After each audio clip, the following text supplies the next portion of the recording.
Very good. Let us chant 5 mantras, first 5 mantras of Kenopanisad. Keneshitam patati preshitam mana kena prana prathama praiti yuktaha keneshitam vachamimam vadanti chachushrotram kavudevo yunakti Shrotrasya shrotram manaso mano yad vacho havachagu savo pranasya pranaha chachushat chachurati muchyadhira pretyasman lokat amrtha bhavanti na tatra chachur gacchati na va gacchati no mano na vidmo na vijanimo yathaita dhanushishyaat anyate vatad vididhat atho avidhitat hati iti shushruma purvesham yenastadvya chachakshire yad vachanabhyuditam yena bhagavyudhyate Tadeva brahmatvam vidhin idam yaditam upasate yanmanasanam anute yena hurmano matam Tadeva brahmatvam vidhin idam yaditam upasate Bhavatu Sahano Bhunaktu Sahaviryankaravavahai Tejasvinavaditamastu Mavitvishavahai Om Shanti Shanti Shanti.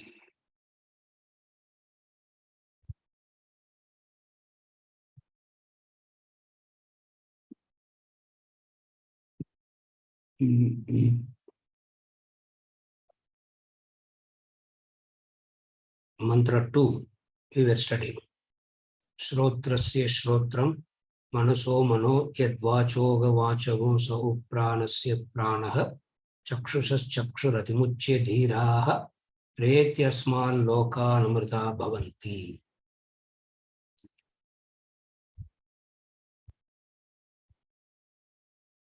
It is the eye of the eye, the ear of the ear.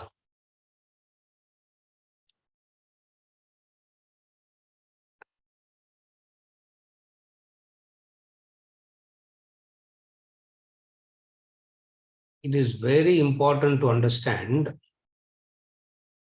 on what basis everything is called as jadam, inert. If you understand that it is all what we are seeing as live entities is nothing but jadam, the whole Upanishad makes sense. But that part itself is very difficult to understand. Because the question is, why do we have to say that there is something that is, what is it that is driving the mind? What is it that is driving everything? For this one question, in this classroom itself, different answers are given at different points in time.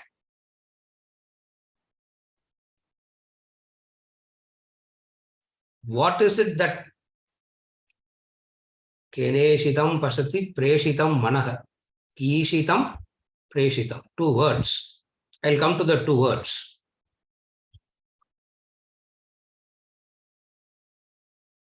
What makes you to assume that there is something that is driving the mind from behind? Why the mind can't independently do things by itself? On what basis you are saying mind is jadam by itself? That is very difficult to understand. Are you able to follow the question? Why do we have to say that there is this On what basis are we calling this as jadam? Okay, we have been hearing it again and again and again that it's inert, it's inert, it's inert. Therefore, we also kind of come to the conclusion that it is jadam, inert. But on what basis are we calling this as jadam? Why do we have to say that why can't we say that it can function independently?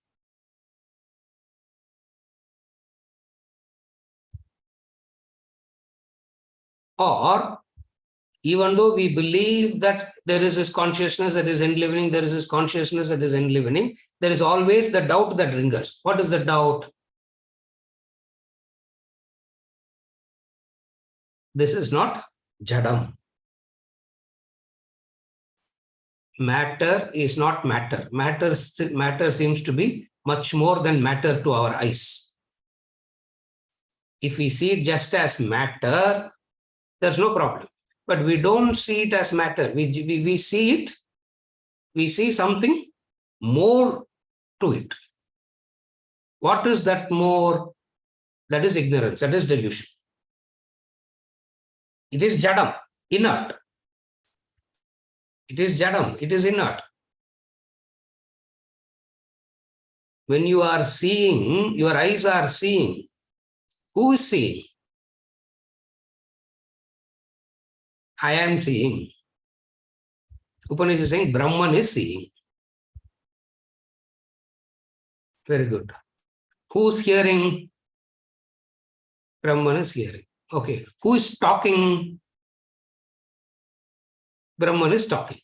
So Brahman is talking. Brahman is hearing. கொஞ்சம் practical மாதிரி தான் இருக்கும். கொஞ்சம் பைத்தியக்காரத்தனம் மாதிரி தான் இருக்கும் this discussion. This looks slightly not right at all.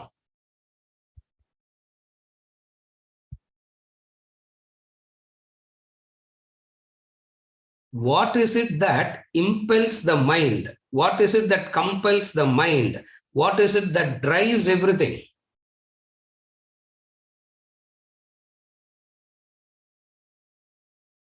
Different answers are given at different levels. From the angle of Karmakanda, the answer that will be given is what is it that is driving the mind? By whom compelled? By whom willed, by whom impelled, all this way. That Ishitam, Preshitam itself is two complicated words. If I get into that word, it will take 2 days to explain that 2 words only. Each and every word is like that. Ishitam means by the mere presence, it activates. Preshitam means it actually does something to activate. So he's saying Brahman the mere presence of Brahman activates, and Brahman also does something to activate. The question itself is that. Are you able to follow? So the answer that the Guru is giving is in identifying with the student understanding. What is the student understanding? Certain basic ground has been covered. What is the basic ground that has been covered? First thing, why the mind can't function independently? Why the mind? Why do we have to say it is consciousness that drives the mind? And second is, how are you calling it as? Jadam, inert.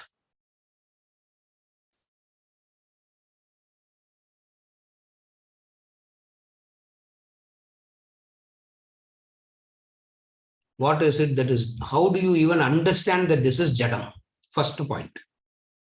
If you have understood that the whole thing is jadam, then the question Ishitam, Prishitam, Srotasya, Srotram makes sense. Are you able to follow till now? So the whole thing is in understanding how this is inert. Okay, if you say this is inert, what is inert? If you say this is inert matter, you have to accept the eyes as inert. You have to accept the ears as inert. You have to accept your entire being is inert. Are you able to follow? Very difficult to accept it. Very, very difficult to accept.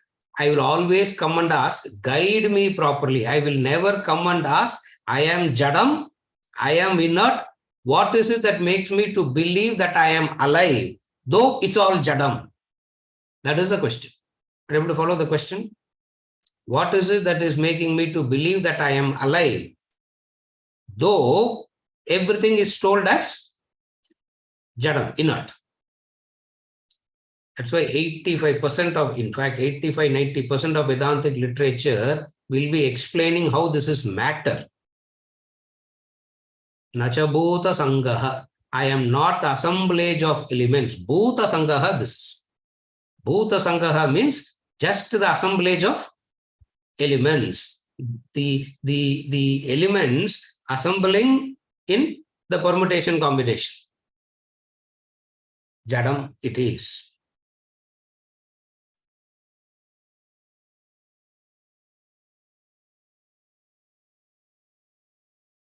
There is something inside compelling everything to act. There is something inside compelling the eyes to see. There is something inside that is compelling the mind to feel. There is something compelling the intellect to do everything.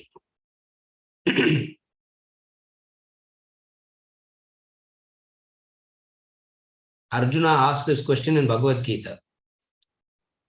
What is it that is making me do things? There is a force. What is that force, Krishna, that it is driving me to do everything?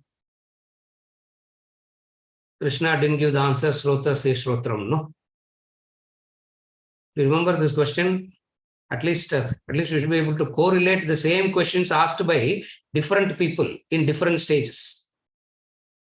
Same question, Arjuna asked in Bhagavad Gita. What did he ask in Bhagavad Gita? What is it that is compelling? What is it that is driving all this? What is the answer he gave? Kama yesha, krodha yesha, rajoguna samudbhava. Everything is driven by the rajoguna, kama and krodha. Some other context, what drives everything? Vasana drives everything. In some other context, this Upanishadic answer is, or I would love to call it as Vedantic answer. Okay. Karma Kanda answer will say this is karma. Karma drives everything. Dharma Shastra will say Vasana. Bhagavad Gita, Prakriti, Rajoguna. Kenopanisad is saying Chaitanyam. Are you able to follow? Same question, 4 answers. Idhula end answer will be appealing. First 3 will be appealing. Chaitanyam will not be appealing. Of the 4 answers, at least in my head, I used to think all this. How do you even say? Okay, they are saying it is Jadam, it is inert, it is inert, it is inert, it is inert. How do we even accept that it is? How do you even understand that it is Jadam? It is Jadam because it has no independency. Anything that has no independent status reduced to the status of Jadam, inert, matter. But the problem whenever we use the word inert, matter and all that is, we have studied for 30-40 years, defined and wrote something in exams. We have a different meaning of the word matter in our head. Don't take that understanding of matter and bring it in here. That's why I'm not using the word matter. I'm deliberately using the word Jadam, inert. Inert means that which has no independent status of its own. Sorry. It has no independent status of its own is called Jadam. It has no swatantra. It has no freedom of its own. That is called Jadam. This is a definition of Jadam. If you understand this definition of Jadam, then the question becomes meaningful. Keneshitam, padati, preshitam, manaha, and etc. and all that. So the entire crux of Kenopanisad is revolving around this only. It is matter, jadam, inert. Such a wonderful existence, such a beautiful existence, such a divine existence, jadam. How can we even reconcile and call this as jadam? To call the whole thing as part and manifestations of divine is understandable. But to call this as jadam is slightly, I don't know how you all digested it. To me, it was very difficult to, I don't know how everybody digested it, but to me, it was very, very difficult to digest and accept this as jadam, inert. And yet the truth is, it is jadam. So how do we know that it is jadam? It has no independence of doing anything. It has to be enlivened, done, some other thing has to come in and bring about a manifestation. By itself, it lacks life. By itself, it lacks manifestation. By itself, it lacks everything. Only when consciousness, only when consciousness comes in and enlivens it, there is this manifestations, interactions, etc. The question is, what is that consciousness that is enlivening the jadam is the question. Actually, you should not even say what is that consciousness. He's only asking, is there anything at all that is enlivening it, making all this function? Because looks like, from one angle, it looks like they are independent. From another angle, it looks like they can't do anything by themselves. All worldly knowledges has this problem of partly right and partly wrong. Again, I repeat, all worldly knowledges has this problem, partly right and partly wrong. That's why you can never ask what is right, what is wrong. People come and ask, what is the right thing to do, sir? From where you got this notion, right thing? Because in the world, all worldly knowledges comes under this category of partly right and partly wrong. Now, what is partly right and partly wrong? Mind seems to be having independence from one angle. It seems to have no independence at all unless something enlivens it from another angle. The question is, what is it? Question is, what is it? For which the answer is given yesterday. What is the answer he gave? Shrotrasya, Shrotram, Manaso Mano, Yadvachoha Vachagum, Sa Upranasya Pranaha. It is the ear of the ear. Just a capital E and small e, problem is solved. Shrotrasya, Shrotram. It is the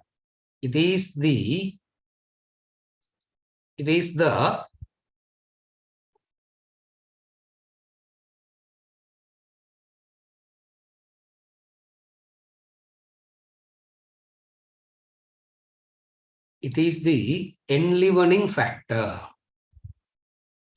Beautiful is this definition. Shrotrasya, Shrotram. Are you okay till now?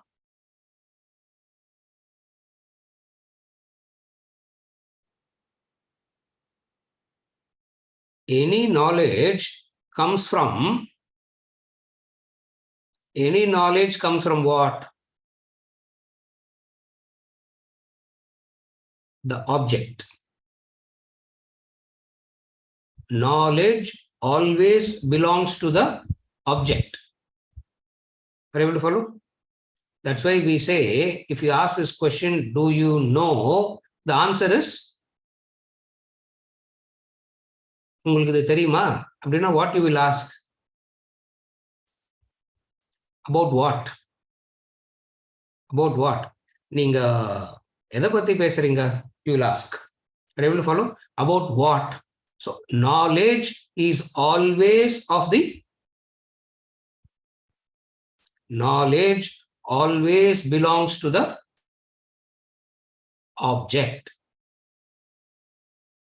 There can never be a knowledge of the subject,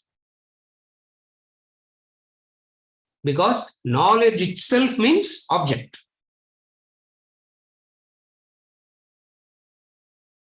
Are you okay till now? Knowledge itself means it should be there, it should come from an object.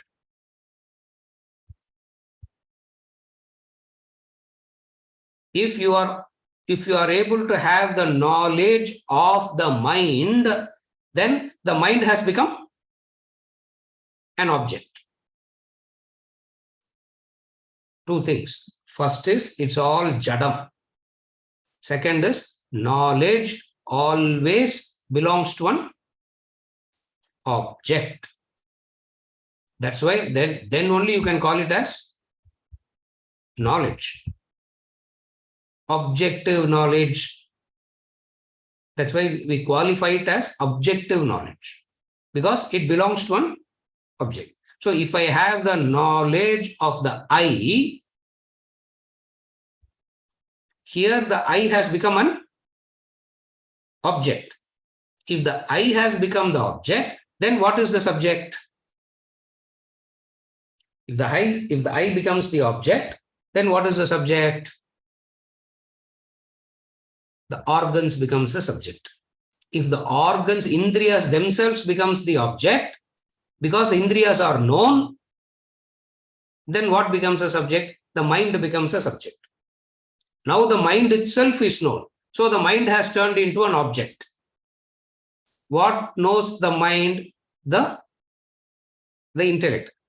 Now the intellect has become the subject, and the mind, the organs, the indriyas, the organs, the grosser outer world, all have become objects. If the intellect itself has turned into an object, what is the subject? Indriyani paranyahuhu indriyebhya parammanah manasastu parabuddhehe yo buddhehe paratastu saha. Bhagavad Gita, quoting Kenopanisad.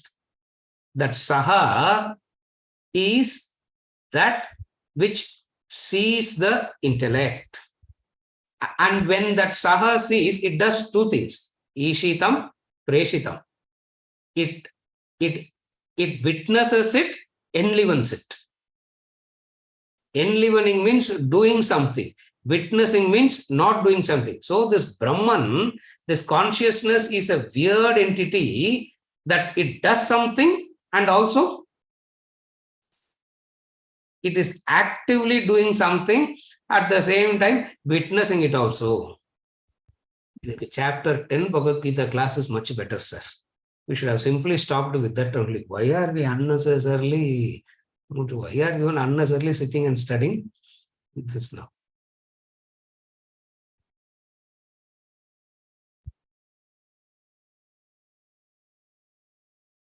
What is the message that he is giving? Are you okay till now? All that we have covered yesterday, I'm just summarizing it. See, it means what? It's very simple. You are not the doer, that's all. You don't have to have the burden of doing. You don't have to have the burden of the consequences of the doing. The moment you take the position of the Brahman and seize it. If you can't take the position of the Brahman, definitely there is doing, and you will be bound by the consequences of the doing. So all this natak I can't do. It is the inner growth where the person understands it as what? Where the person inner understanding. What is that inner understanding? There is no doer. I don't have to carry the burden of doing, nor do I have to worry about the consequences of the doing. Abba, what a freedom it is. What a freedom it is, where you don't have the burden of doing, and yet you do. Again, you don't have the burden of doing, and yet you do. And whatsoever you do, there's no consequences either. இதெல்லாம் நடக்குமா? அதனால தான் sir வேதாந்தாலாம் பேசதான் sir நல்லா இருக்கும். In practical life, it won't work. In practical life and all these things don't work at all. Because in the practical sense, the Karma Kanda portion and the Dharma Shastra portion seems to be more appealing and more workable than the Upanishadic level. There, they don't talk about it as Jadam, inert. There, they say, you are the doer, be careful about what you are doing. There is the sattva, there is the sattva, rajas, tamas, there is this, there is that, there is this karma, there is this consequences, nitya karma, naimittika karma, don't do, oh my God. The ego is so preoccupied there. The ego is kept very busy there. The ego is kept very busy there. So it appeals a lot. Even in Dharma Shastra portion, the ego is kept very busy. It appeals it. Upanishad, you have nothing to do. All that you have to do is what? You understand that you are not the doer. Who's seeing? I am not seeing. Who's seeing? Brahman is seeing. Who's talking? Brahman is talking. Brahman is hearing. Does it make any sense? Does the sentence? Narayana, does the sentence make any sense? Brahman is hearing. Brahman is talking. அவருக்கே அவர் பேசிக்கிறாரா? He is talking and he is hearing. That's what he is saying. Shrotrasya Shrotram manaso mano yet vachoha vachohu savu pranasya pranaha. And then the second sentence, chakshusas chakshuhu, up to this is one. Atimuchya dhiraha pretyasma loka amrita bhavanti. They reach, they loka means experience. Loka means the subjective world that you experience is called loka. The meaning of the word loka is a subjective world that you are experiencing is called loka. Lokana, not the world outside. Even in the outside world, that outside world you experience only through a subjective world. இன்னும் குழப்பமா இருக்குது. இது என்ன sir இது? We have never seen you so confused, sir. All along we thought you are a very, at least, all along we thought you talk some sense. From the Kenopanisad, starting something is not right. Loka means a subjective world that you experience is called loka. Simple example. This 1 hour 15 minutes of Kenopanisad class, for different people it will be a different experience. It means so everybody is in a different loka, even in one experience called Kenopanisad class, lokas differ. Somebody is very impressed. Somebody is utterly confused. Somebody says, not even knowing. See, even to get confused, you should have some partial understanding, isn't it? Some don't get confused at all because it just goes. Yeah, bouncer mother, it just goes over the head. Loka, it is called. Pretyasma loka amrita bhavanti. You will leave your subjective lokas, you will leave behind. All the subjective lokas will be left behind is immortality. We are all caught up in our subjective lokas. Even in a family, everybody lives in their own loka only. You understand that, no? Even in a family, even though everybody seems to be living in the same house, eating the same food, watching the same TV, or not doing the same thing. You know that? How are you even living? Thank God we don't understand all this. Sai. Happy, we should be happy. As long as we don't understand all this, because everybody lives in their subjective. There's a subjective experience about each and everything. What is immortality? All subjective lokas are gone. There's no more subjective experiences. You hit that highest. You hit that highest. What is hitting that? What is hitting that highest? No more subjective to death. You are no more subjected to death. You are no more subjected to death. When you say it's no more subjected to death means the body will die, you will say, I am still alive. Another confusing statement, isn't it? Body only dies. I am still alive now. You think, no. Definitely all these people need some medical help now, isn't it? Body is dead, you are dead. How can you say the body is dead and I am alive?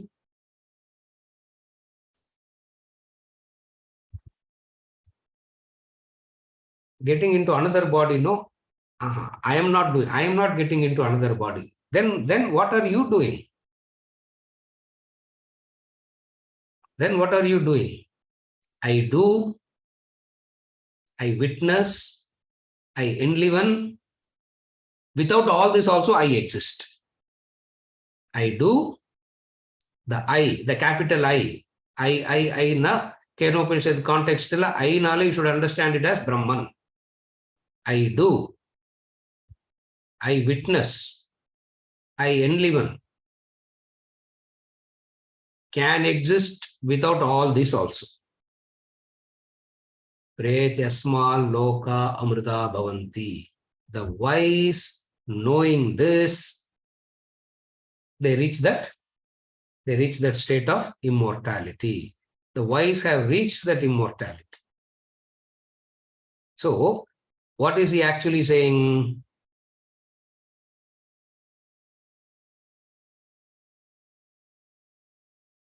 A direct definition of infinite, a direct definition of Brahman is not possible. So, the word that the Shishya is using, the Guru is using to define Brahman. Again, I repeat, a direct definition of reality is not possible. Direct definition of Brahman is not possible. Therefore, what the Guru does, whatever word the Shishya used, the Guru uses the same. The Guru uses the same word.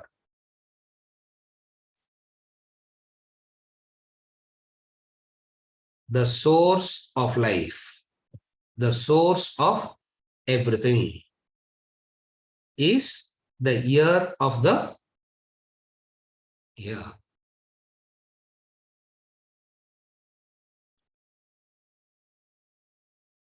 Sometimes when you see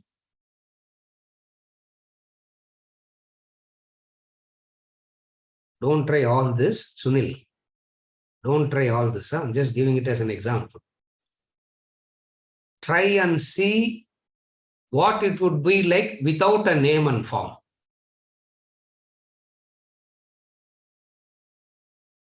Try and see an object, what it would be without the name and form. You will hit a dead end. You cannot proceed. You will hit a dead end. You cannot proceed. Why? Because all thinking requires an object. An object means name and form. Object means name and form.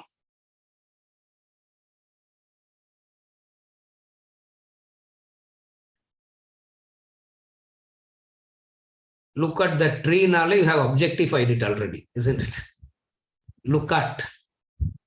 Immediately you will turn and ask. If I say look at, you will turn and ask what? Because for you to alight on something, for the eyes to alight on something, for the eyes to get fixated on something, to see something, a name and form, an object is required.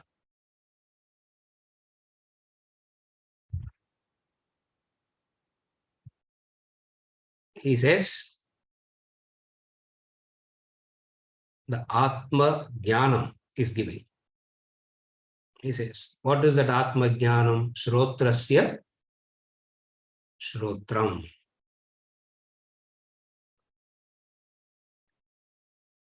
You call it as Shrotrasya Shrotram, which I said yesterday itself.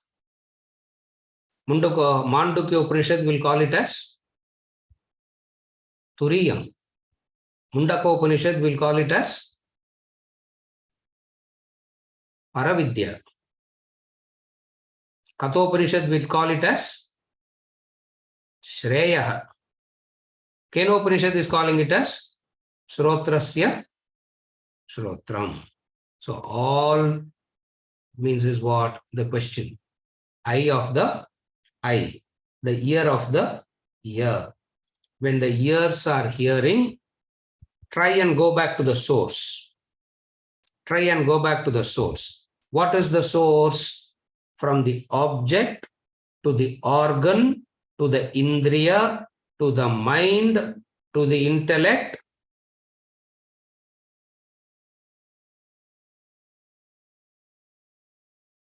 Athoda, if you stop, you are a materialistic person. Up to this, you don't need Shastra's guidance. Even a materialistic person can do this.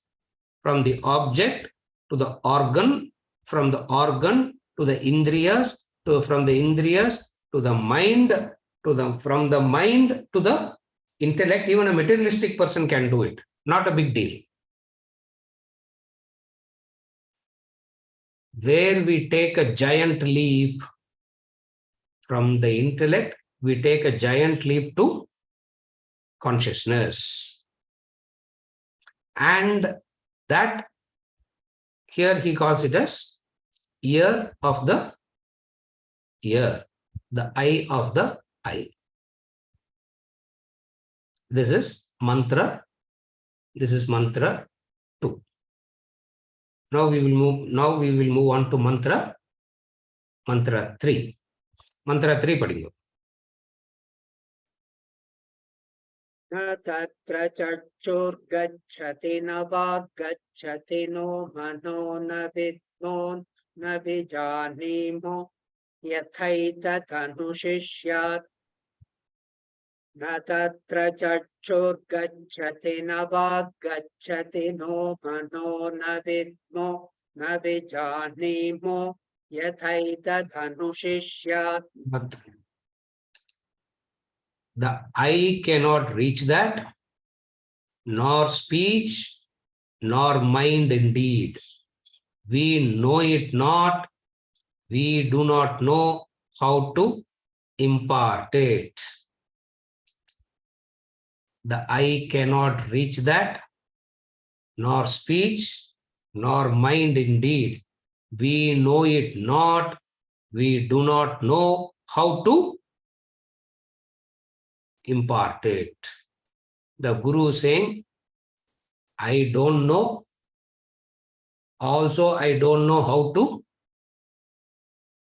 I don't know. Also, I don't know how to teach. We should wind up Kenopanisad class with this mantra itself, isn't it? Because he himself is saying, I don't know. And also he's saying, I don't know how to teach. Now, what does he mean? That's why we spend a lot of time on knowing it as object. We do not know how to teach it as an object. I do not know it as an object. I do not know how to teach it as an object. Are you able to follow? Narayana. He's saying, I do not know how to teach it as an object. Why I do not know how to teach it as an object? Because I do not know it as an object. If I know it as an object, I will know how to teach it. Since I do not know it as an object, I do not know how to teach it. You are asking, do you know or no? தெரியுமா தெரியாதா அவ்வளவுதான். Don't come up with all your playing with words and இதெல்லாம் வேணாம். Simply say, do you know? If you know, you should be able to teach it, no? He says, yes. The Guru knows it. But the way in which he knows it is very different from the way in which we understand knowing. You follow?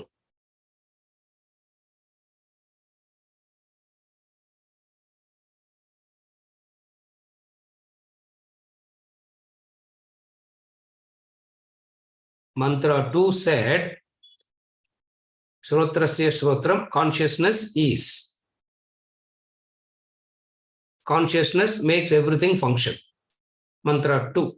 Mantra 3, that consciousness cannot be known as an object. That's summary. ஒரு மந்த்ராக்கும் ஒரு summary முடிச்சோம்னா ஒரே கிளாஸ்ல முடிச்சிடலாம்.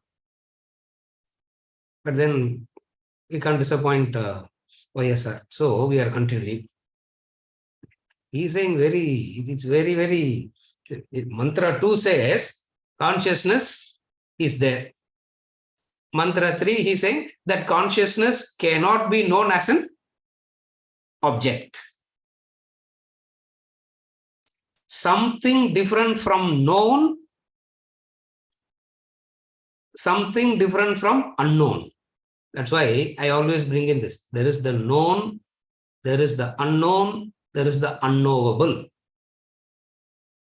Brahman belongs to the category of the unknowable. That's why in the first day we said, teach me that which cannot be taught. Teach me that which cannot be taught.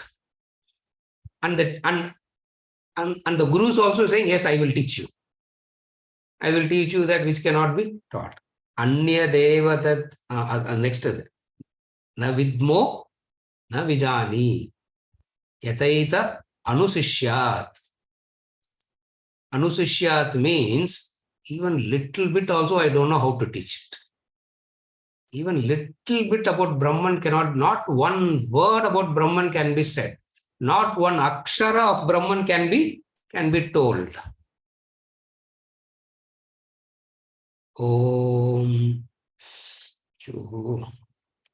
Omukum Brahmanukum connection illa. What is Brahman and what is this Om? Such a corrupt word for Brahman. Why? Anusishya. Even little bit about Brahman cannot be told. The beauty of it is, when he is saying it cannot be told, it cannot be taught, the Shishya is actually understanding something. The Shishya is not saying, what are you talking? The Shishya is not saying, I'm getting confused. The Shishya is saying, he's nodding his head and saying, yes, I understand something. God only knows what they are understanding. God only knows what they understand. We do not know how to teach, because if you have to teach something, it should have nama, rupa, guna, karma. It can be taught. There should be a name, there should be a form, there should be a property, there should be a function. Only when anything of this is there, it can be taught. Or it has to come under Shabda, Sparsha, Rupa, Rasa, Gandha. Again I repeat, for something to be taught, it should have Nama, Rupa, Guna, Karma. Or it should have Shabda, Sparsha, Rupa, Rasa, Gandha. Shabda, Sparsha, Rupa, Rasa, Gandha is in relation to the 5 elements. So Nama, Rupa, Guna, Karma is a more generalized way of saying it. But all put together is what makes something as an object. All put together make something as an, and that object can be taught. That is why anybody tries to present a consciousness scientifically. Even Ram Subramaniam, physics law kuda they are agreeing that there is consciousness, sir. Even this, even science is also agreeing that there is this consciousness, sir. The most unscientific way of presenting Brahman is through electricity. Consciousness. No, absolutely no clue to what this consciousness is. What is this? Na vidmaha. Na vidmaha. Na vidmaha means we do not know that. We do not know that. Why? Because na tatra chakshur gacchati. The eyes can't reach there. If all your sense organs can't go there, what can I teach you about that? If all your organs of perception is of no use, then through what I can teach you, then through what you can understand. Navak gacchati. It means karmendriyas is also eliminated. Natatra chakshur gacchati means jnanendriyas is eliminated. Navak gacchati means karmendriyas are eliminated, meaning you cannot see it, feel, perceive it, but can you do something to attain there? Can you do something to get it? No. Through actions, you cannot attain Brahman, because action means beginning and an end. Before the action, it wasn't there. Through action, you brought it out, and that which you brought it out through action will disappear over a period of time. It means that wasn't there, it came out and it will disappear. Navak gacchati. It means through organs of action, Brahman cannot be reached through the organs of action. Navak gacchati. 3. Na manaha. Na manaha. Manaha means subtle body, all put together. Here mind means mind, intellect, all put together. It's not a feeling nor a doctrine. Brahman is not a doctrine. Brahman is not a philosophical thought. Brahman is not a concept. If it is a doctrine, if it is a concept, if it is an idea, it can be grasped by the intellect. Intellect cannot do anything. Mind cannot do anything. Karmendriyas can't do anything. Jnanendriyas can't do anything. Then what do you have? Then what do you have? Nothing. Therefore, we do not know it. Na vidmaha. I do not know it. Not only I do not know it, yataita anusishyat. I do not know how to teach it also. I do not know it. I do not teach it.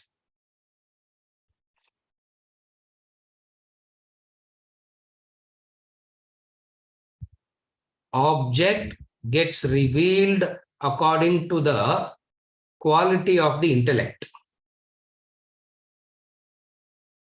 The object reveals itself according to the quality of the intellect. Mediocre intellect sees some certain things. A high quality intellect sees something else. No intellect sees something else. It means it reveals itself differently at different levels. Consciousness is not like that. It's not a different revealing factor at different stages. It is the same. And that which is the same cannot be taught. That which is the same cannot be taught. We do not know how to teach. We do not know how to teach. We do not know how to teach. No, he's teaching it so beautifully. That's the whole beauty of the Upanishad is when he's saying, I do not teach, he's teaching it so beautifully that he can even afford to make the bold statement of saying, I do not know how to teach. Who will have the boldness to make a statement like that unless that person is an extraordinary teacher? He knows he's communicating. So even when he says, Na vijani maha yataita anusishya, he knows he's still teaching only. That's why in the previous class he said, no, it is so rejuvenating, it is so refreshing. You can go on and on and on hearing it. You can never get tired. பேசுறவருக்கும் tired கிடையாது, கேட்கிறவங்களுக்கும் tired கிடையாது. From Subramaniam. That's the beauty. The previous class he said, no. What is the beauty? Just half an hour back he said, beautiful. This is Adhyatma Vidya. Amongst the knowledges, I am Adhyatma Vidya, he says. Why?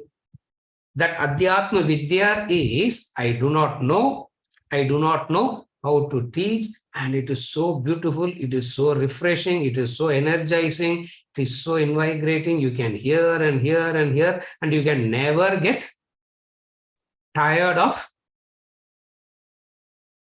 hearing it. He's teaching.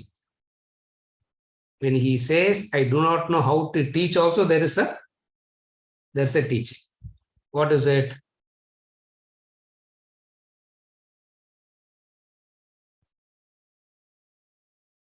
It is there not to be known through the organs. It is there, but not to be known through the organs. It is there, presenting itself all the time, and yet we go on missing it. It is there, right in front now. It's there, right in front. But we go on missing it.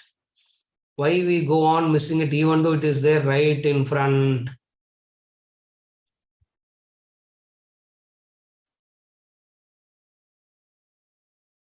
We are not able to detach from the instrumental knowledge.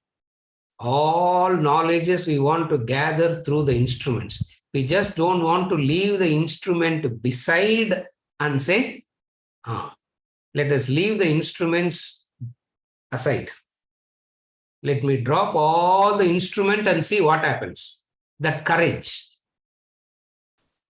that conviction to drop all these instruments.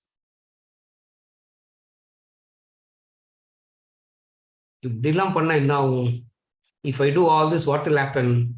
God only knows what will happen. We do not know it because he is making a very clear declaration. Na vidmaha, na vijanimaha, yataita anusishyat.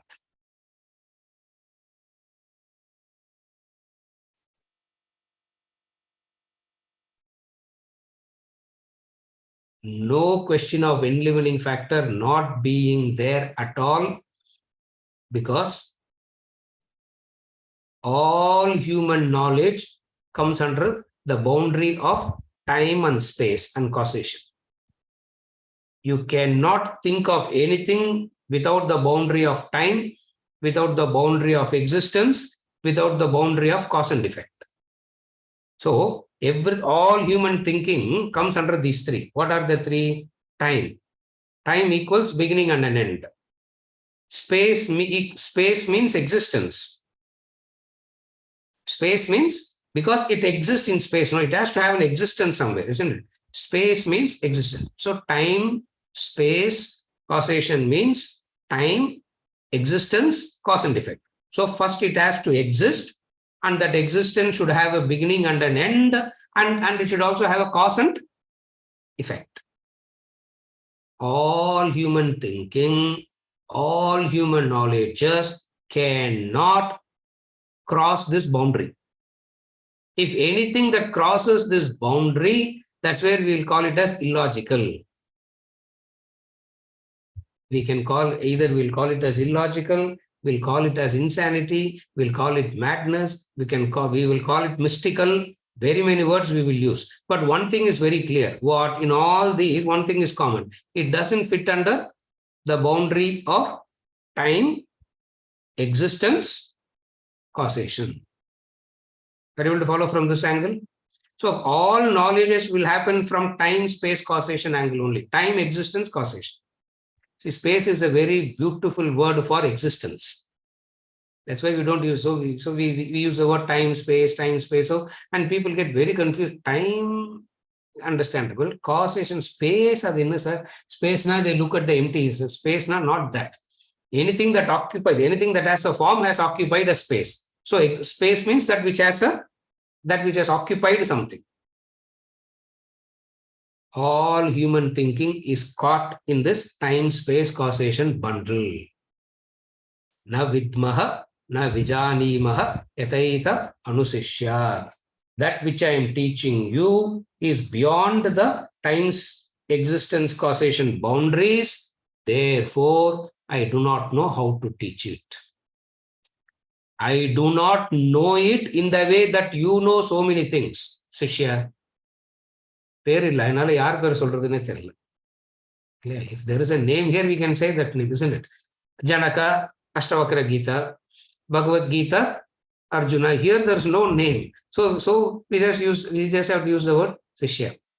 Oh, Shishya, we do not know it because you also say I know, and I also say I know Brahman. You think I know Brahman in the way that you know something.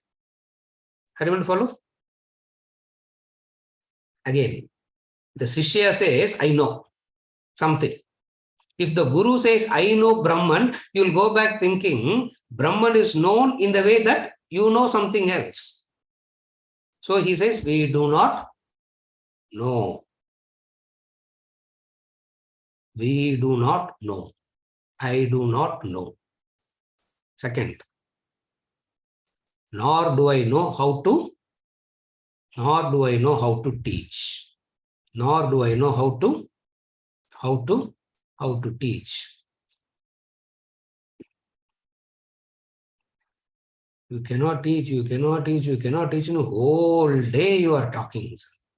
Whole day teaching only, and then you say, I do not.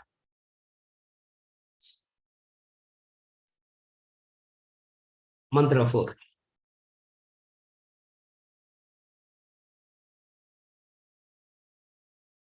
Anyateva tat vididhathato avididhathati iti shushrumabodesham yenastadya chachakshire. Anyateva tat vididhathato avididhathati iti shushrumabodesham yenastadya chachakshire. Okay.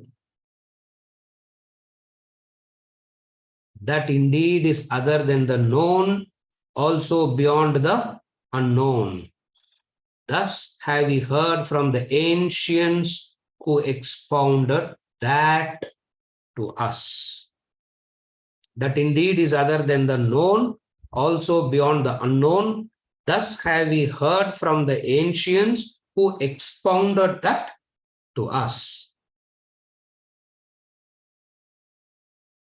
Iti sushruma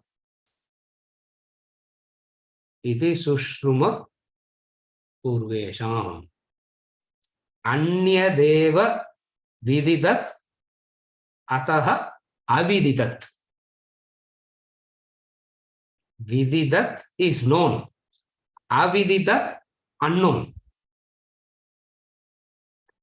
It is something different from the known and the unknown.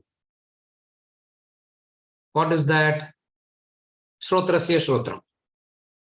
That Shrotrasya Shrotram that I said in that Shrotrasya Shrotram, for everything that is talking about Brahman, you should remember Shrotrasya Shrotram. Don't use the word consciousness and all that. Use that word Shrotrasya Shrotram. That Shrotrasya Shrotram that I said in mantra 1 is Anyat. It is Deva because it is the enlivener. Deva means divine. Divine means that which is the enlivener. That is Deva. That we have seen any number of times, no? When we say God, it is God means not in the ordinary sense of the term God, that which is the blesser, bestower, enlivener. That is God. Anya Deva. That Anya Deva, what is that Anya Deva? In 15th chapter of the Bhagavad Gita, this Anya Deva is called as Purushottama, Uttama Purusha. This Anya Deva in 15th chapter of Bhagavad Gita, he is going to call it as Uttama Purusha. In 13th chapter, he is going to call it as Kshetrajna.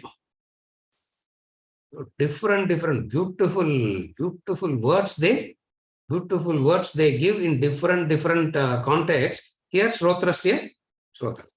This Anya Deva Viditat Ataha Aviditat Adi. It is something different from known. It is something different from unknown. Meaning, it is above, it is other, it is distinct and different from known and unknown. What is the difference between known and unknown? What was not known yesterday is known today. What is not known today will be known tomorrow. This is known and unknown. Again, in the same object, something is known, something is unknown. So this known and unknown is a very beautiful, and you find Upanishad always having fun with these two words, the known and unknown, and the way that play around with these two words, the known and unknown. Something in an object, in the same object, something is known, something is not known. Are you able to follow known and unknown in relation to two different known and unknown in relation to the same thing? In relation to the same thing, there is something that is known, there is something that is unknown.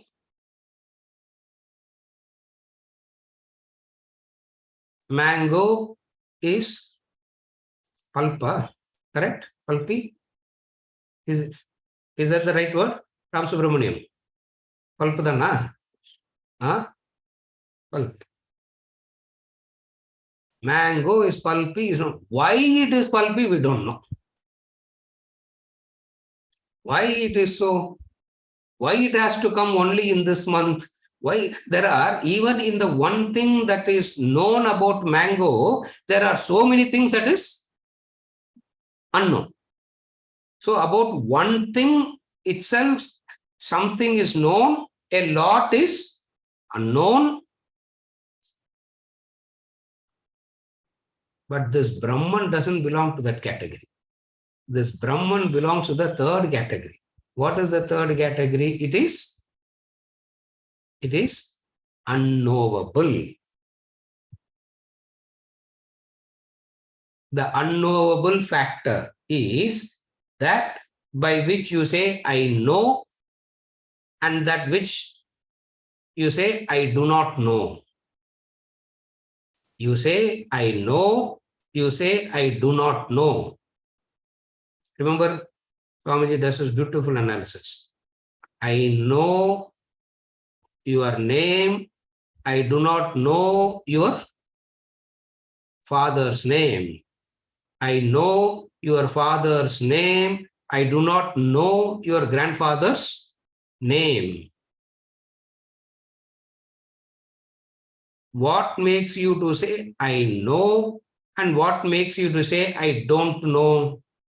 It means something different has to be there to say, I know and I don't know. That is Anya Deva. That is that Anya Deva. Anya Deva tad vididha dadho avididha dadi. And then Upanishad, this is the beauty, this is where the Upanishad takes off to that unparalleled height it is. Iti sushruma purvesham enas tad vyacha chakshire. This is what I heard from. This is what I heard from the ancients. Ancients means the teachers.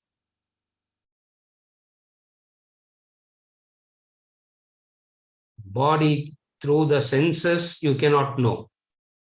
God cannot be known as an object. God cannot be known through the organs. God cannot be known through the senses. God cannot be known through the mind. God cannot be known through the intellect. Then through what is known? Then through what it is known? Veda pramanam, Shabda pramanam, Shastra pramanam. He comes and beautifully connects it with it. Are you able to follow? Through what it is known. Through what it is known. It is known because this is what has been taught to us by the teachers. Please understand, this person is not quoting, he's not a professor quoting.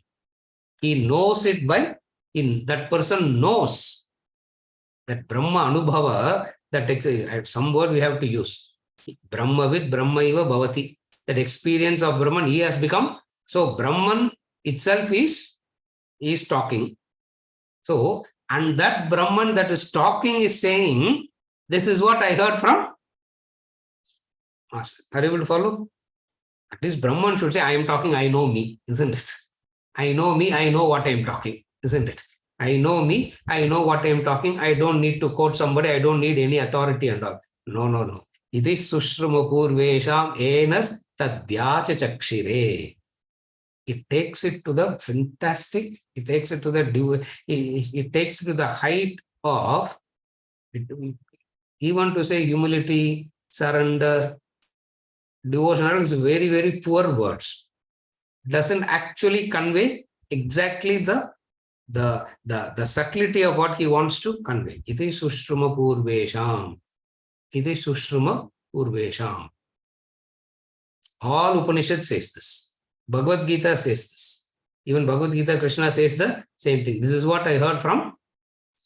This is what I heard from my masters. This is what I heard from my master. We cannot. We all have to say, I am saying this. We all have to say what my understanding is. Here, that person doesn't have the problem of having to say my understanding and all.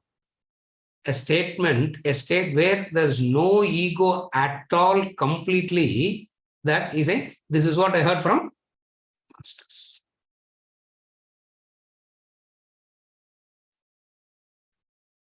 We all have a problem of having to be original, isn't it? Creative, original. Ego has this problem. Are you able to follow? Ego has this problem of it has to be original. Why are you copying, sir? Why can't you say something original? Why can't you say something new? Why can't you be original? Why are you? Ego has this problem. Ego is under the heavy burden of having to become original. It has to say this is my original thought. That copyright attitude. This is my original thought. This is எல்லாரும் சொல்லியிருக்கிறாங்க, but the way that I said it today is much, much better than what everybody has said. இதெல்லாம் play of the ego. இது sushruma purvesham venas tadvyacha chakshire.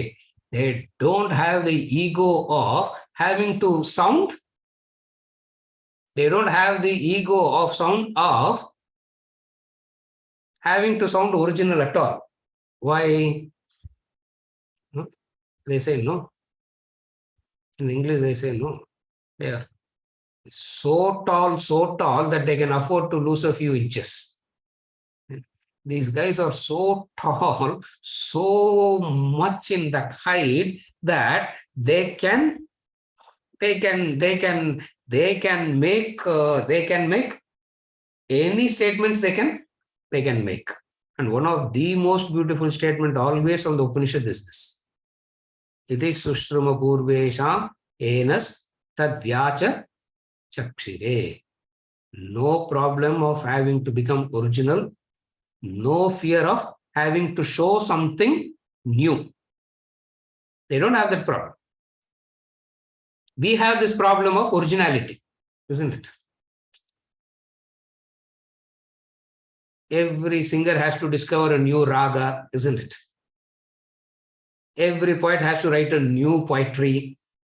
The best of the poetries are already written. Why can't you just repeat it and go, no, that is, but whatever it is, my original stamp has to be there. That's called ego stamp, isn't it? There's no original, it's just the play of ego. Here, this person has done the extraordinary achievement of dropping the ego. Having achieved that extraordinary feat of dropping the ego, they can afford to be in that egoless state and say these things. Iti sushruma purvesham enas tadvyacha chakshire. This is how the ancients have expounded it to us. This is how they have taught us. What? That which cannot be taught. We have to connect that. That which cannot be. This actually, when people say I want to study Upanishad, I always feel, do they actually know what they're actually wanting to study? Because he's saying that which cannot be taught, the ancients have expounded it to us. Anya deva tad vidida dado avidida dadi iti sushruma purvesham. This Anya deva, which is the Uttama Purusha, which is the Kshetrajna, which is the Turiyam, which is the Brahman, which is the Prajnanam, that is Anya deva. Who has said us all this? Who has taught us all this? Purvesham. Purvesham means Guru.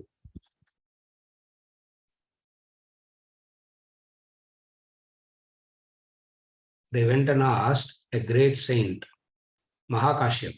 Mahakashyap was a disciple of Gautam Buddha. He himself is an enlightened person. Mahakashyap itself is an enlightened person. So his follower said, why can't you claim something original? Why do you have to say Buddha, Buddha, Buddha for everything? For you yourself is enlightened, no? He turned back and said, you do not know what it is to learn from that master. If you have learned it from a master like him, you will necessarily end up saying, Buddha didn't say, go and tell that I learned it, you learned it from me. You learned it from me. Are you able to follow? Buddha didn't tell Mahakashyap, go and tell the world that I am your teacher. Tell the world that I am your teacher. It is the Shishya that says, I learned it from. Okay, you go to that master.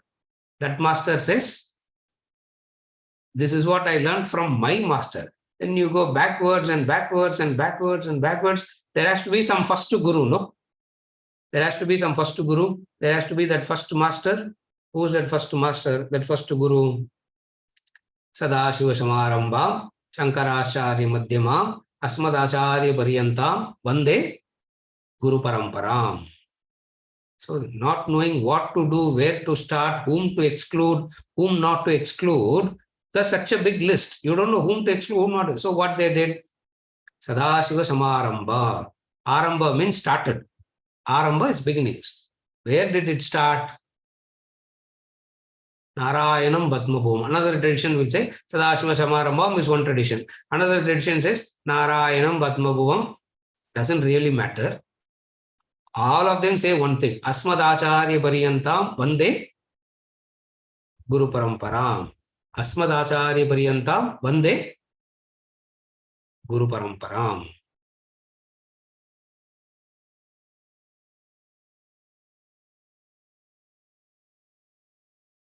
He is not teacher. He is not a teacher because teaching is always about something different than you. Teaching is always something about that which is different than you. Here, it is who you are is taught. It is you. What is taught here?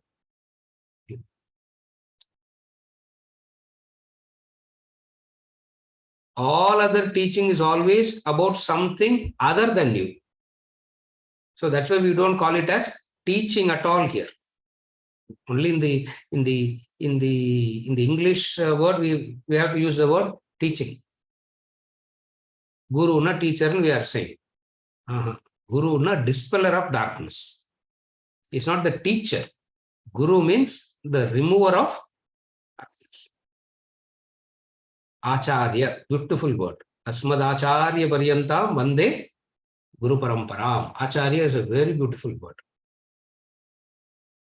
Acharya means first he walked, laid the path, seen it, and then taking you on that path. That is Acharya. It's not that somebody laid the road and we are using that road. Yeah. Somebody laid the road, and even to use when they ask for a fee, we don't want to pay, isn't it? Somebody laid the road, at least minimum they are asking you is to pay a fee, simply pay the fee and go. That also we don't do. Here, Acharya is not like that. It's not somebody's road, blind leading the blind. It is not like that. Acharya, that person has walked. That person knows what it is. Having walked through, knowing each and every corner, knowing each and every turn, knowing each and every step, knowing each and every stumbling block, that person knows and takes you right through that. And when somebody has done that to you, can you claim it as yours? The Sishya will not claim it as. And who's the Sishya here? Please understand. Here the Sishya is the Guru. When he says, Idhi Sushruma Purvesham Enas Tadvyacha Chakshire, the Guru has become the Sishya. Are you able to understand this? The Guru has become the Sishya. It means they always carry the attitude of the Sishya only. Even though they have become Brahman. Anya Devadad Vididadado Avididadadi Iti Sushruma Purvesham Enas Tadvyacha Chakshire. This is mantra number 4. With this, we conclude for today and we continue tomorrow with mantra number 5. So in this portion for today and tomorrow, I am planning to finish right up to part 1. Next month, we will do part 2 of Kenopanisad.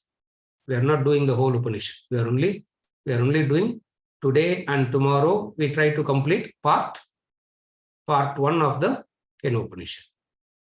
And tomorrow, we will be meeting at a different time. So, isn't it? Yes, sir. 8 a.m. sir. Yeah, tomorrow we will be meeting at 8 a.m. Anshu, whichever part of the world you are in, I don't know. It is 8 a.m. India time. 8 a.m. India time, we meet tomorrow.